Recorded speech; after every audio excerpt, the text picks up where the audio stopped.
CM Revanth రెడ్డిపై మాజీ మంత్రి బీఆర్ఎస్ ఎమ్మెల్యే జగదీష్ రెడ్డి ఆగ్రహం వ్యక్తం చేశారు. రేవంత్ రెడ్డి బీజేపీకి బీ టీమ్గా పనిచేస్తున్నాడని విమర్శించారు. తెలంగాణ కాంగ్రెస్ బీజేపీలో ఎప్పుడైనా విలీనం కావచ్చన్నారు. ఎమ్మెల్సీ కవిత బెయిల్పై కాంగ్రెస్ బీజేపీ నేతలు నీచమైన వ్యాఖ్యలు చేస్తున్నారని మండిపడ్డారు. సాక్షాత్తు సుప్రీంకోర్టు జడ్జిలను తప్పుపట్టేలా విమర్శలు చేస్తున్నారన్నారు. శాసనమండలి సభ్యురాలు కవిత గారి బెయిల్ విషయంలో కొంతమంది చిల్లర మాటలు మాట్లాడారు. బెయిల్ రావడం అనేది, బెయిల్ తీసుకోవడం అనేది ఆమె హక్కు.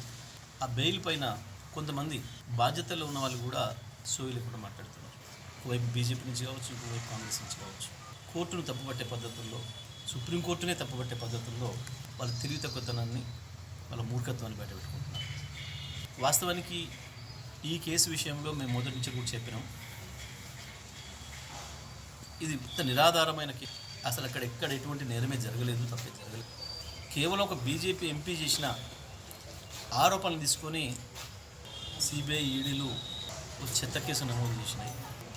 బహుశా నాకు తెలిసి చరిత్రలో ఈడీ సిబిఐలు చేసిన పరమ చెత్త కేసుల్లో ఇది ఒకటే ఉంటుంది, లేదా ఇది నెంబర్ 1.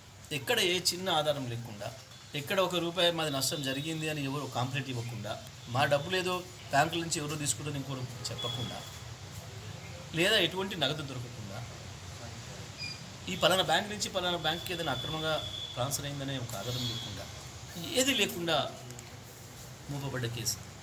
కేవలం పార్లమెంట్ ఎలక్షన్ల సందర్భంలో ఇక్కడ కేసీఆర్ గారిని, అక్కడ కేజ్రీవాల్ గారిని ఇబ్బంది పెట్టడం కొరకు మోడీ అండ్ కో కలిసి చేసిన కుట్రలో భాగం వచ్చిన కేసు తప్ప ఇది